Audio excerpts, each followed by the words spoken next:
Hello and welcome to Mugello.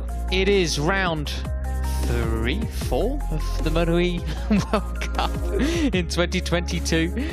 Goodness me, the first time we're at Mugello on these glorious Energica Ego Corsa machines around this stunning ribbon of tarmac, the most stunning location. The only slight problem, I guess, not for these commentators in the air-conditioned commentary box, but for the riders, is it's 35 degrees here. The word sizzling and scorchio doesn't even cover it. It is just blisteringly hot here, and we are getting ready for the qualifying session here in Moto E. Here is the state of play at the end of free practice 2, which occurred earlier on today. Going through Q1, you've got Manfredi, Garzo, Forres, Akubo, Roccoli, who's replacing, well, we'll talk about that in a little bit, but Escrigg, Finello and Maria Herrera. The riders already directly through to Q2 are on the right of your screen. We'll talk about them a little bit more later on.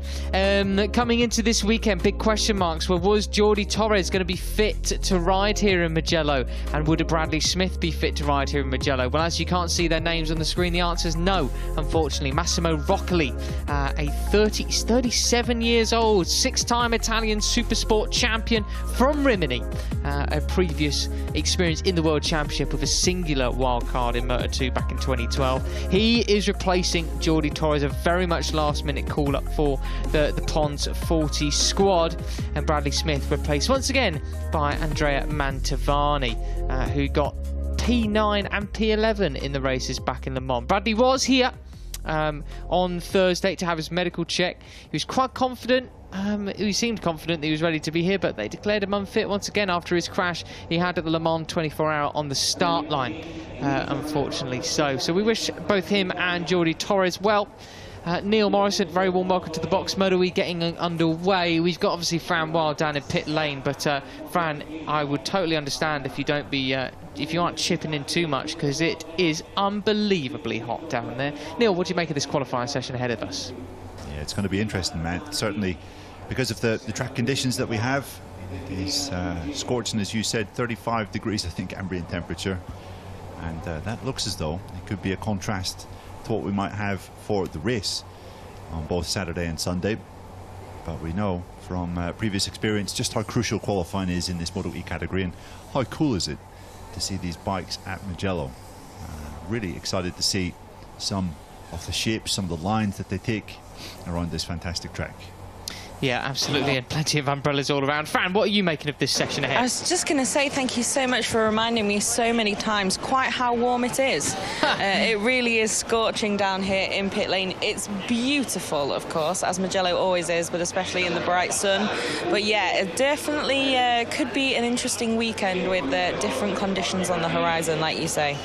I do think as well with the times that we've had in, I mean, we've had the Grand Prix classes up until now, and they were not going faster in these hotter conditions. But given this is the first time we've had Moto E at Mugello, I'm inclined to believe we will actually have the fastest lap times of the day so far here in this very qualifying session. Those were 1:59s from both Dominic Aegerter and Eric Granado. Late 1:59s, 1:59.7 from Aegerter is the fastest time in free practice.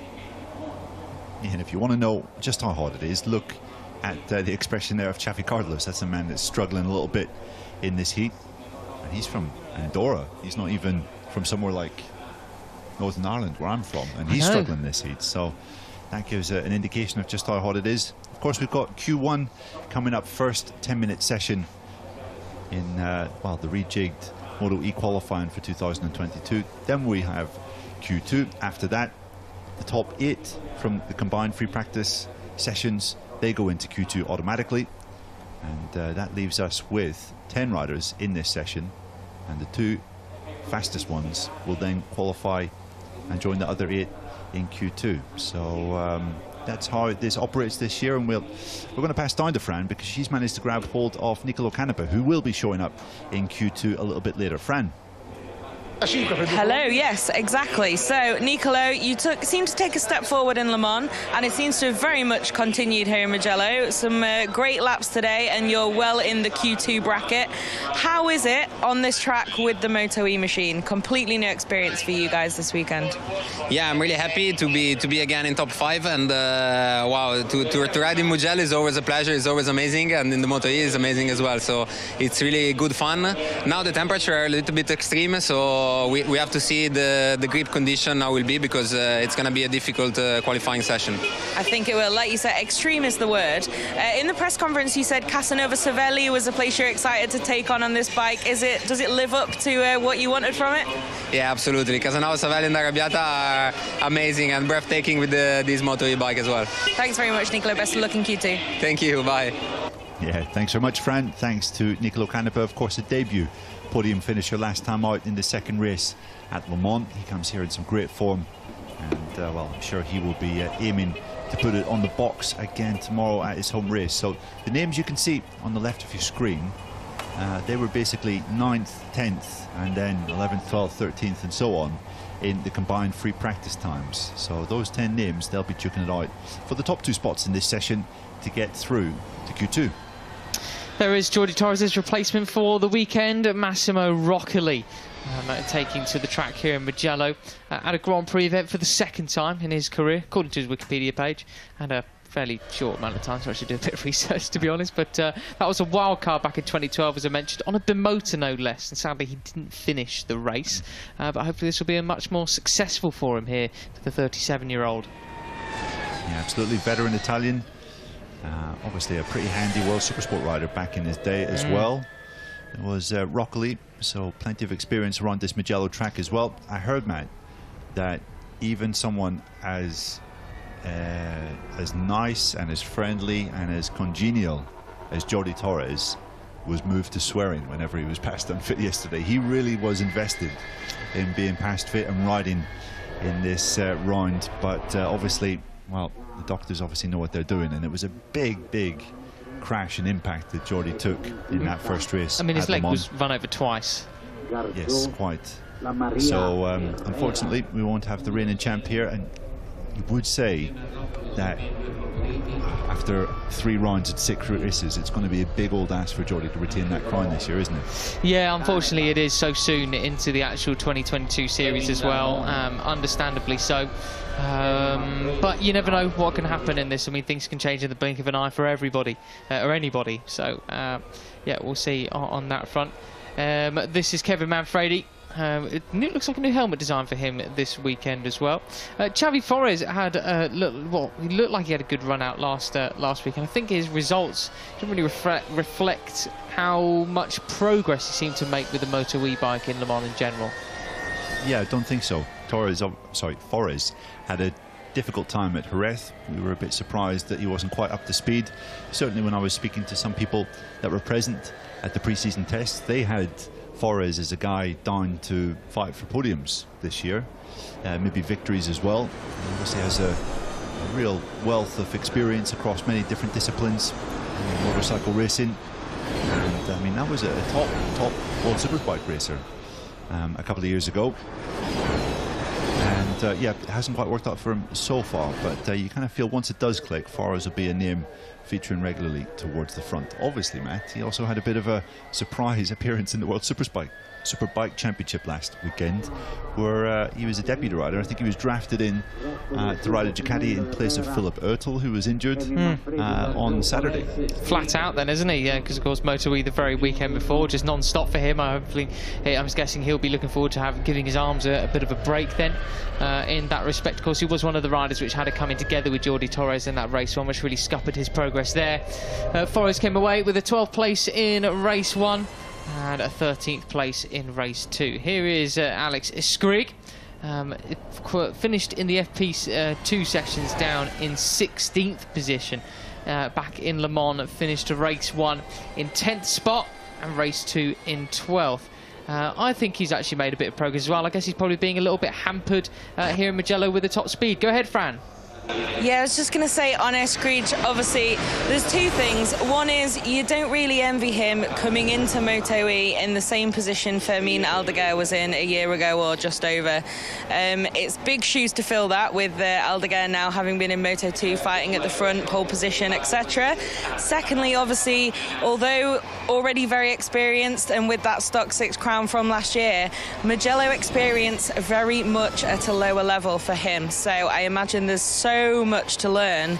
It'll be interesting to see, I think, where he ends up on Sunday by the end of race 2. Weather depending, of course, which can always affect everything completely. Yeah, absolutely, Fran. I've been quite impressed with Escrigg's performances so far, especially in Jerez, where he bagged a pair of top 8 places, 7th and 8th in the opening round of the season. And of course, he is still just 17 years old. He is a young lad, and a lot of the guys in this class are certainly a good deal more experienced than that. So you can see here, first lap's coming in then. Marc Alcoba goes to the top with Hector Garzo second. This man, Mario Kubo, is third after the first flying laps. Yeah, good job by Marc Alcoba. It looks like with 4 minutes left to go, of course, so we're not going to be getting too many flying laps in. It's more like a throwback to the E-pole of old before the 2022 season, of course, and throwing back to Alex Escrigg in that respect, Neil, with his experience here as well. Lots of other riders would actually have more experience here. I'm thinking Kubo probably hasn't got much experience here, but then you're looking at Finello, Herrera, Roccoli, obviously, Manfredi, and then also Mantovani here as well. He's actually obviously in the top 5. He's going straight through to Q2. Italians, they got plenty of experience around Mugello. Kevin Zanoni as well, as Fran rightly says in my ear too. Exactly right. So I actually have him here as well. Oh dear, well fantastic. Let's hear from him. How's he doing? So Kevin, how is this track on the Moto E machine? Nicola Canepa said it's great. Do you agree? And how is your home hero experience helping you out at this new venue for the class? Yes, the track with this bike is fantastic. It's very strange and different from the other bike, because I ride a lot with the normal bike, so it's a little bit strange with this, but it's fantastic and funny. And now I'm expect to do a great qualifying. I'm ready. I think we do a great work, so we see. It seems to be going well for you. That step forward from Le Mans still here, so best of luck. Yes, thank you. I'm happy. Excellent stuff. Thank you very much, Kevin Zanoni. You know what? He sounds just like Niccolo Antonelli. Like you can hear very much sort of the same sort of accent. Clearly, well, I'm assuming same part of the world, etc. So good to hear from him. We'll see him back out very, very shortly in Q2 then. 2.5 minutes left to go. Still got Marc Alcoba at the top of the times by half a second at the moment then. Lap time cancelled for Xavi Cardelus, unfortunately, after that time around. Manfredi second place. So the top 2 will be going through to Q2, Neil. Yep, absolutely. And the lap times we're seeing in this session are actually pretty competitive, certainly from Marc Alcoba. I mean, that's the second fastest time we've had so far today. Domi Egeter's quickest time in FP2 was a 59.739. But Marc Alcoba showing that despite the blisteringly hot conditions out there in this Q1 session, yeah, we're still going faster than we had in FP2. I guess these guys still coming to terms with setup, riding style, lines at this really quite difficult and challenging Mugello circuit. You need to have so much confidence to be fast here, with so many fast and occasional blind bends. So quite impressive what Alcoba's doing in this session, I must say. Got to say, the massive braking zone down into turn 1 must be quite difficult on these MotoE machines. Lots of them like to, well, how many times do we see riders out braking themselves, etc. The momentum that the bikes carry, with the increased technology, decreasing weight, it still can be a heavy machine, but they're really pushing it to limit. Such an exploration venture at the moment, isn't it? But you just want to eke it further and further and further, but a single metre can properly put you out wide and ruin your run. And with a circuit like this, so fast and flowing, you go a little bit too wide, you mess up one corner, you can end up messing up 2 or 3, can't you, at the same time? But these will be the final, some of them will be the final flying laps coming in. Xavi Flores is going to get another one as he comes out of the final turn then. Onto the start and finish straight, 40 seconds left, he'll get across the line. Did you see, Neil, the development here of the Ducati Moto E bike? The video of Pirro versus Chaz Davies on the Ducati Moto E machine. It's at about 100 miles an hour. it was pretty even Stevens, wasn't it, against the MotoGP bike? Yeah, pretty impressive, wasn't it? And kudos to the film team at Ducati for putting that video out. Really cool seeing the two bikes take off and seeing their respective trajectories. And well, the MotoE machine wasn't slack by any measure. No, not at all. They got well, we know with the Energy Geek Ego courses, got 100% torque at the rear wheel. Very, very torquey machines. Good top speeds as well, and the corner speed that they carry is just fantastic. That's why these lap times sort of very, very competitive indeed. Sub 2 minutes for most of the riders at the moment, even with just a couple of sessions under their belt. The checker flag is out then, so these will be the final flyers coming in. Cardelus is on a personal best, Forres on a personal best, Escrigg was, but it's come away from him in the third split. Mark Alcoba half a second ahead of Kevin Manfredi on the Octo Pramac Moto E machine. And, but nobody else really has too much for them. I wonder who's suffering in the heat at the moment. Yeah, decent stuff this from Manfredi. Definitely the best we've seen of him so far in his fledgling Moto E career. Escrigg comes across the line, doesn't quite manage to improve. 2.2 seconds off Alcoba's time there. And to be honest, Matt, we're not really seeing many improvements coming in, with the exception of Alcoba, who's already first, and Xavi Cardelus, who is a quarter of a second off. So if Cardelus keeps up this pace, he could well go 2 seconds. Oh, they've both gone down. Goodness me. Unfortunately, Roccoli did not see him there, and Cardelus following his line. Unfortunately, both come together, but fair play to Roccoli, going straight over to Cardelus to see how he is. He's going, why? Why did you do that? He clearly didn't see him, unfortunately. But Roccoli will be very frustrated with himself, understandably limping away. And Cardelus, I can't imagine what he said to him was particularly polite, but he'll be attended to by the medics. Hopefully he's up and okay. Neither of them will be going through to Q2. It's a shame for Cardelus as well. Obviously, he did miss one round through injury already, so hope he is completely okay. Some really bad luck for the Andorran so far in 2022. Yeah, absolutely right, Fran. Yeah, exactly. Only the second time that we've seen him out this season, isn't it? Round 3, here we are now. 3 rounds in a row, and then we're going to have some big breaks, aren't we, later on in the season. Here is Roccoli. He's coming round, and yeah, he just did not see him. He did not see him, unfortunately. And you can see Cardelus's right foot and ankle getting caught underneath his bike there as they slid towards the grass on the outside of Corantayo. And he does look in some distress, doesn't he? The Andorran, number 18. So let's hope that he's all right and he'll be able to make the races tomorrow and on Sunday. Yeah, absolutely. So a real shame to see that. And good, Matt, to see the riders behind taking the necessary precaution to sit up and brake as those riders, well, fell towards the gravel. Absolutely then. So at the end of that one, that unfortunate end to Q1, we have Mark Alcoba and Kevin Manfredi heading through. Depending on how much improvements the other riders make, Neil, I mean, with Alcoba, that is inside the top 3. It's actually top 2 fastest times of the day so far. If the other riders aren't able to make substantial improvements, he could be on a run for pole position. But I suspect if he was able to make such a jump up, because he previously set an FP2 a 2:03, well, I imagine the likes of Aegerter and Granado will be pushing on, and they'll be really, really lowering their lap times from earlier. Yep, that is Kevin Manfredi just there on your shot in the Octo Pramac leathers. Say it, Neil. I can see you smiling. What are you going to mention? Well, what a moustache. What, I mean, wow. Yeah. What an unmistakable moustache that is. It's not your average Grand Prix racing physique, you would have to say, but fair play, he's making it work here at Mugello, isn't he, Kevin Manfredi? A real stalwart of, well, the World Superbike paddock. He's got countless experience there. A man named Kevin running number 34. I don't think it takes a genius to understand who his parents' idols were. Yeah, exactly. More moustaches in Grand Prix racing, please, ladies and gentlemen. Cambobier's team actually started growing moustaches at the start of the year. I don't know where they went. Well, obviously they were shaving off. But anyways, Mark Arcoba will go through to Q2 this afternoon, later on, in a minute, right now, with Kevin Manfredi, the moustached Italian. Great lap back from him. Hikaru Ikubo, though, was third from Hector Garzo. Garzo still adjusting back to life in the Moto E World Cup and adjusting to the Energy Ego Corsa machine as well. Cardalus, despite that crash, finished up in 5th ahead of Finello, Roccoli, Forres, Herrera and Alex Escrigg in P10 at the end of that one. Up next, though, of course, Q2. 10 riders competing in it for pole position, who will claim the third pole of 2022. Don't go anywhere.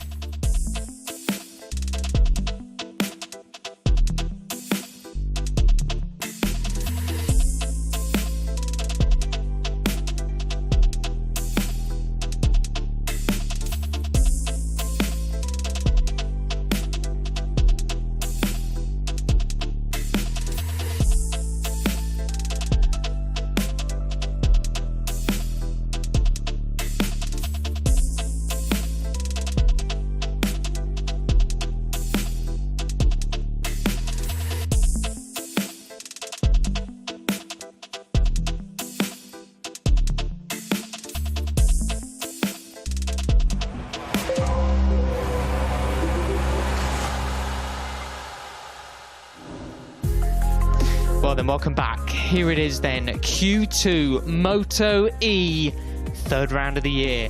Cannot wait for this one. The championship is the World Cup's championship, World Cup classification really starting to take hold now. Of course, we got 2 races here, 2 races in the Netherlands, no Finland. We have 2 races in Austria and 2 races in Misano. We'll see what happens with the rest of the season, of course, but with 3 rounds under our belts already, 2 rounds, sorry, I should say, we're in the 3rd round now.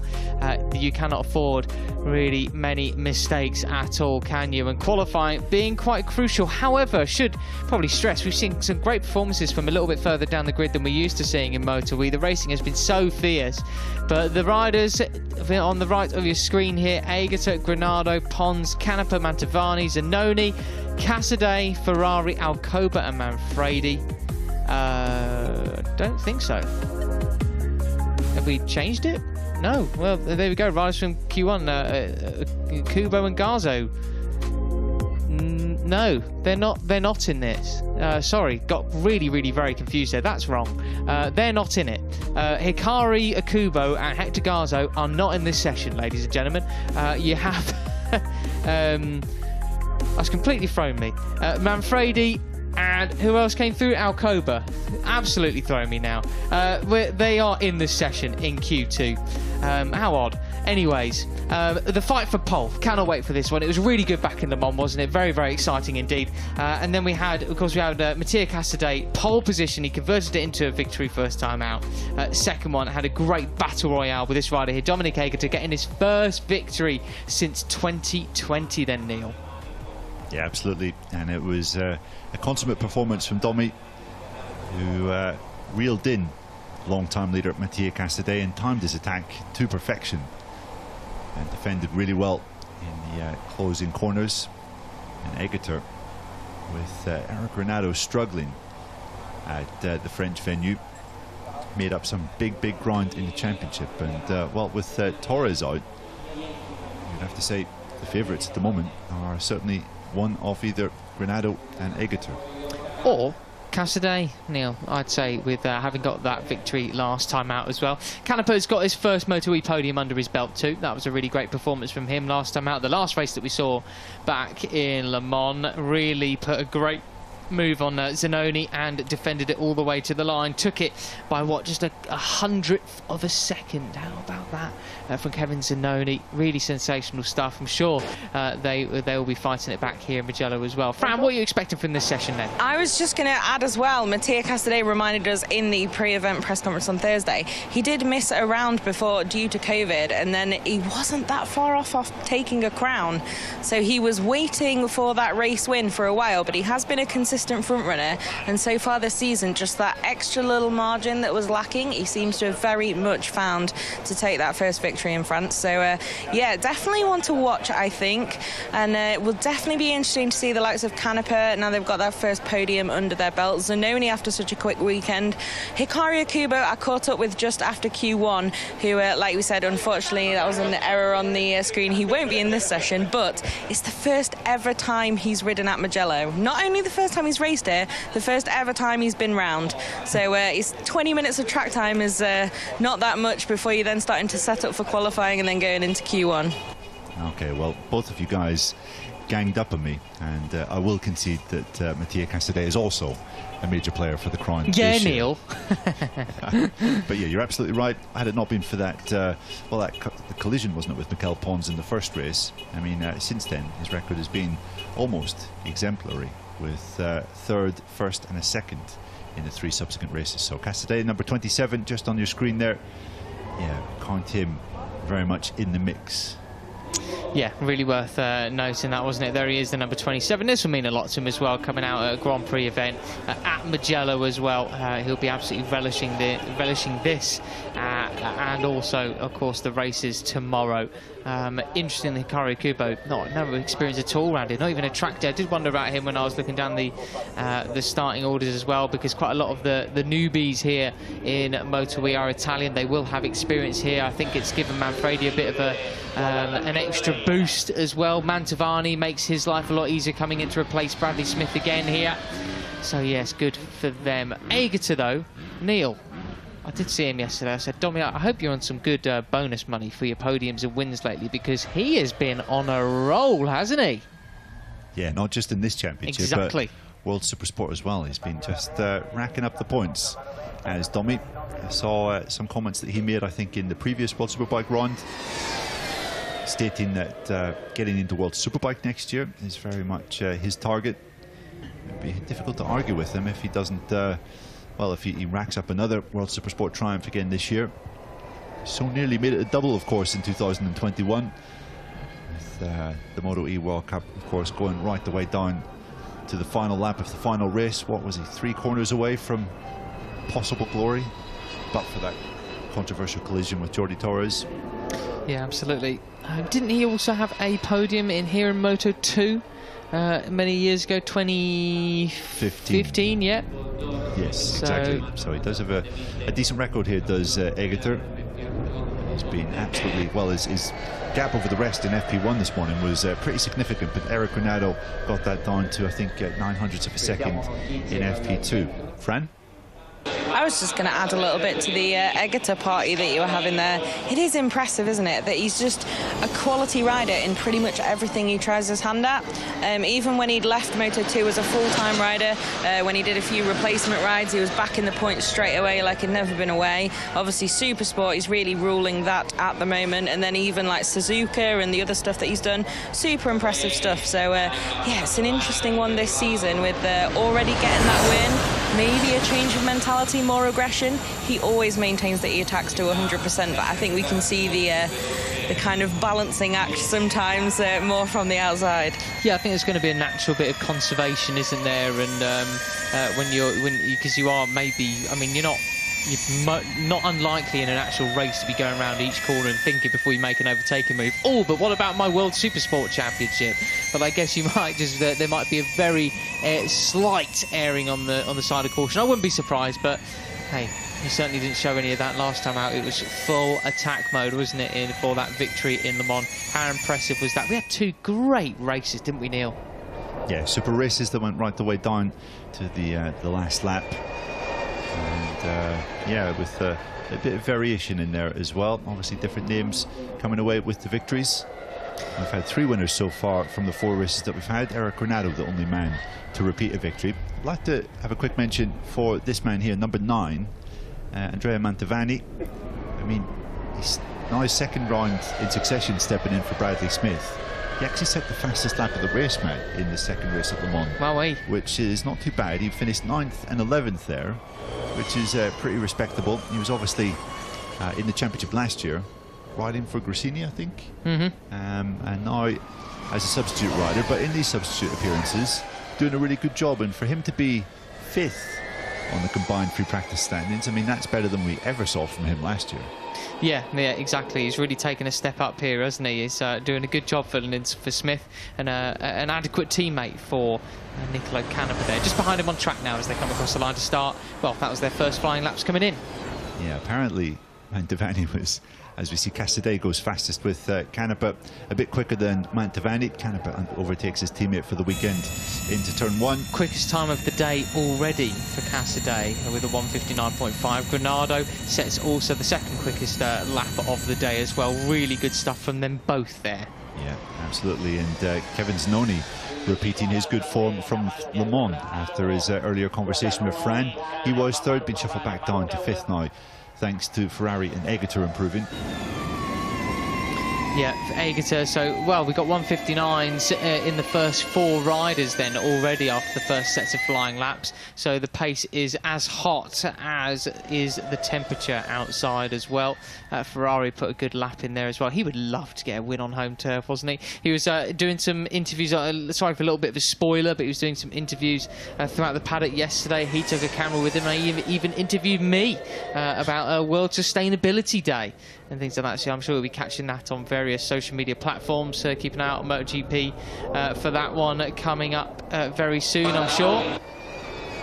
If you want to talk about sustainability, really, you need to improve the air resistance of your hair. That's true, actually. You need just to have a shave and go bald, essentially, don't I?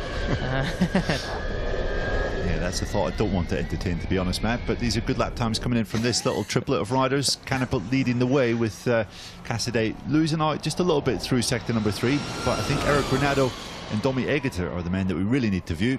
This is quite exciting though, isn't it? We got red sectors across the boards on our timing screens then. We're going to see fastest lap after fastest lap, a real qualifying shootout battle royale here in Moto E. Very, very exciting indeed. As they come across the line then, we see these laps coming in. Who will be top here? No major changes for those guys, but we'll pass back down to Fran quickly. You got an update for us on Cardelus? Yeah, just a very quick one. He has gone to the medical centre and it's pain in his left leg that he's reporting as the issue. As we saw on the live as well, rider conscious, so no need to really worry. I'm just going to get that leg checked out, so hopefully the Andorran is okay. Yep, absolutely, Fran. Thanks for that update. As we see, Kevin Zanoni goes to the top of the timing screens, but it was only temporary because Dominic Egerter with a 1:59.4. comfortably the quickest time of the day. Well, not comfortably by Moto E terms, I guess you could say. 0.06 of a second clear of Zanoni. Yeah, really sensational stuff from Egerter then. He's absolutely on it. He's got Ferrari in his slipstream as well. The centres, which everybody loves to hear a Ferrari in their slipstream. We've got checking out the top speeds here in Mugello, because you're probably going to see the top speeds here of all season long. 262.7 kilometres an hour from Kevin Zanoni. That is exceptionally impressive, isn't it, as well? They're just rapid, these machines. Thorough racing motorcycles. So they are, as we come down into Casanova Cervelli, I think, with Egerter and Ferrari. It's a good first sector from Egerter. Have we got any more red sectors? No. Alcoba was on personal best. Canepa's on personal best with 0.4 over at the halfway split. But Egerter's just in the absolute zone at the moment, isn't he, Neil? He really is, yep. He's been very consistent in these laps that he's been reeling off so far in this session as he comes down into the downhill right left of Scarperia. Obviously, this is a prime overtaking point on this track. We'll see lots of moves incoming here tomorrow and on Sunday. And down into Correntile. Matteo Ferrari not quite able to live with Egerter's pace just at the moment. He's 0.2 of a second off, with Domi Egerter looking very good. Canepa also on a good lap as well. How exciting is watching any racing motorcycles through here as well. The Moto E bikes just love corner speed, don't they? It's real one of their proper strengths there, and just seeing them send it, there you go, into the final corner then. Proper banked on, massive corner speeds, elbow down, firing out of the final turn. It's so much lean angle still, with so much corner speed. As Egerter comes across the line, how quick will this be? Will we be down towards the real low 159s? Across the line he comes, and it's a 159.2 from Egerter. 159.6 from Ferrari, just behind him in his slipstream. Yeah, now these guys entering their final flying lap. will there be someone that can, well, that can really move Egerter from the top spot? I'm not sure, to be honest, as we see some first sectors coming in from Zanoni, Casadei, Granado. None of them look as though they can put a glove on the number 77. Exactly that. I mean, that just goes to show you how impressive that first sector is from Dominique Egerter there. He's clearly doing something very special indeed on the brakes. His team will be very happy to see that. We had a personal best for Mantovani in the first sector, Mark Alcoba, but he's not going to trouble these guys. He's quite a way off the pace at the moment. The Domi fighters, they're here. They come over from Switzerland, I'm assuming, given the Swiss flags, they'll be loving watching this as well. Just look at him go, absolutely in the zone. Arrabbiata 1, Arrabbiata 2, such huge corner speed here in Moto E, just brilliant stuff. But this ain't going to be a pole position lap. I think he might well know already that he's got it. Nobody on the timing screens at the moment going to be troubling him, and I don't think they're anywhere in the zone to be able to actually trouble it whatsoever. Yeah, look over the shoulder from Egerter just to see where Ferrari is. As you say, Matt, I think he probably knows that this isn't going to quite be a pole position lap, but that's not really anything to worry about, because it looks as though he's already secured it as he drops back behind the Italian just behind him. Well then, a couple more corners to go and these guys will complete their laps then. Everybody else has rolled off as well. That's all they've got here in Moto E come the checkered flag. We've got 6 riders in the 159s, down to Kevin Manfredi in 6th position then, the number 34. So they're getting faster and faster with every single lap here in Mugello, and I reckon tomorrow's race will be absolutely brilliant. You will not want to miss it. Proper blockbuster stuff. Will anybody be out drafting anybody on the run to the line coming out the final corner? A classic Mugello move. Moto E here in the Tuscan Hills will be very, very special indeed. And there you have it, the new all-time lap record then from Dominique Egerter, 159.205, enough for pole position. And well, Kevin Zanoni once again putting in a mighty impressive qualifying performance. His second front row start on the bounce. Loves a wheelie on these MotoE machines, does Dominique Egerter as well. Very good at them, so he is. Well, you have to be if you're getting as many podiums and wins as he is across 2 World Cup and a World Championship classification. Eric Granado there then is... why are we hearing music in the back of our ear sets? Is that from fans? Or is someone switched on something else? Anyway, Eric Granado, not really mentioned him much, have we, in this session? He's qualified just off the front row. Zanoni, of course, there is an Italian on the front row. 2nd place with Casadei, the other Italian as well in 3rd. That would be great for them. Granado, though, I would say a quiet one, but 4th place is still primely positioned tomorrow for a good run out in the race. He was, of course, 2nd in those free practice sessions too. Yep, absolutely. Decent stuff from Granado. Not quite the front row, but the 2nd row is by no means a disaster. Also, fair play to Kevin Manfredi, who came through Q1 and ended up finishing 6th, qualifying on the grid. Needless to say, that is comfortably his best performance in qualifying to date. He was 14th.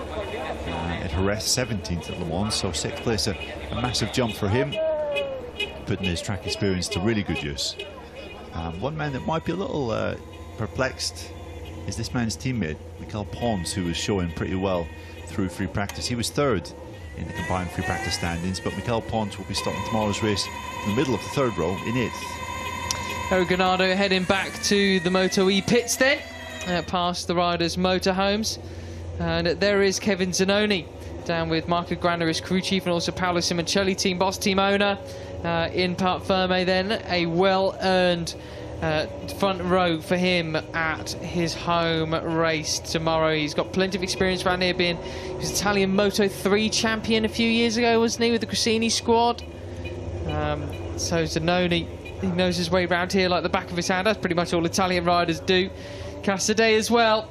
And he's already got that first victory. How much would another one mean here at Mugello mean to him? Likewise with Egerter, though. For all the riders, it's special to win here, though, Neil, isn't it? Oh, yeah. I mean, Mugello is one of those tracks. It's kind of like Monaco, I think, in Formula 1 World Championship.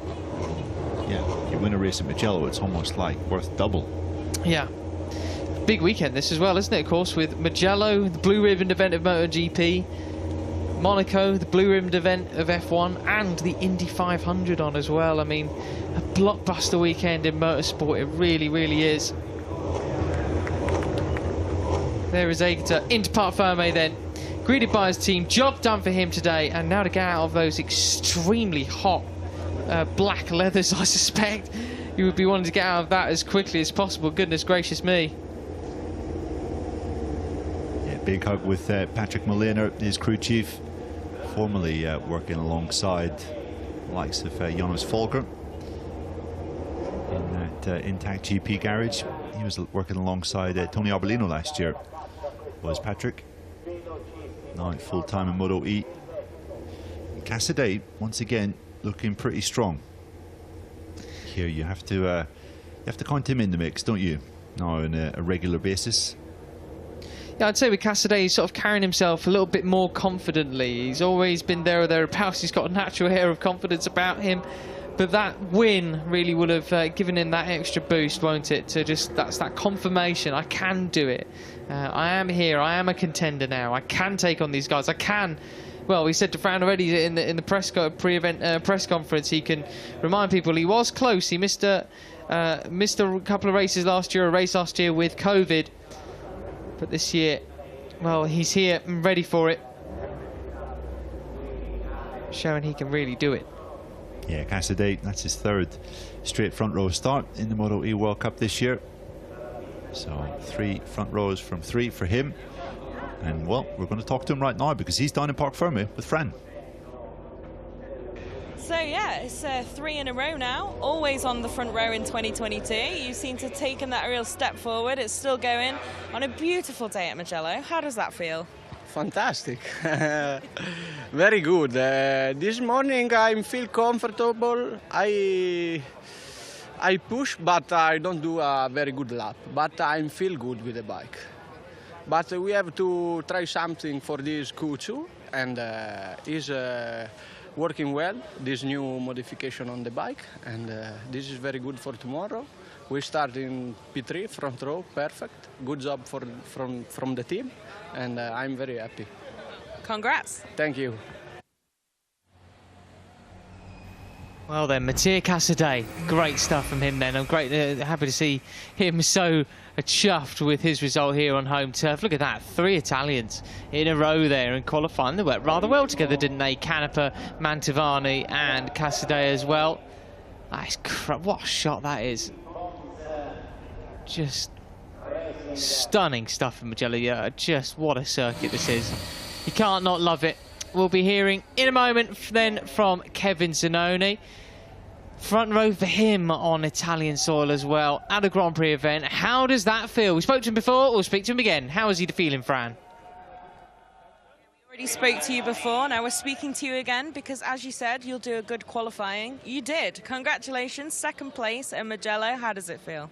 Yes, thank you. It's amazing. The 2nd time in first row in a row. That is fantastic. We do a great work with the team.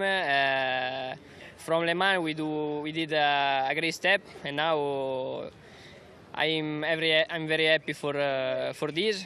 Now we see for the race, because I think it's a very hard race because there are too much rider very near. But I'm so happy for today, and now we see for tomorrow. Well, enjoy today and congrats. Awesome stuff from Kevin Zannoni. So close to a first, well, win in Moto E back in that first race in Le Mans, taking it to Casadei, wasn't he? Right until the very final corners and unfortunately crashing out. He stayed on in the 2nd race and managed to bag 4th position, just bumped off the podium by fellow countryman Nicolo Canepa. You won't thank him for that, but maybe that was experience over the youthful exuberance of Zannoni. But will that youthful exuberance take him to a potential first podium in the class and a Grand Prix setting here on home soil in Mugello tomorrow, or even Sunday as well? We do have 2 races here this weekend, as we do it all rounds this season. Well then, let's head back down to Parc Ferme then, because we got Dominique Aegerter down there with Fran, pole position for the Swiss. It was pole position, Domi. You're ruining the Italian party there a little bit. Congratulations, though. That was a great lap. How are the conditions out there, and how does it feel to start from the front again? Yeah, I'm very happy that I can start from pole position. Last time in Le Mans was very, very close. But yeah, we started perfectly in this weekend. All-time first in the practice, and now yeah, we have a strong pace. 6 laps tomorrow and Sunday. And yeah, the condition is really hot outside. The track temperature is really hot. But the Dynavolt Intact GP team, they make a fantastic job. They make a nice setup for Mugello for the first time we are here. And yeah, I love to ride here. I hope there is coming many fans from Italy and also from Switzerland. And I will push hard to get them a good result. Well, congrats on pole. Thank you very much. Oh, great stuff from Domi then. Really good to see him. Just absolutely peaking at life at the moment, isn't he? Really, really great stuff.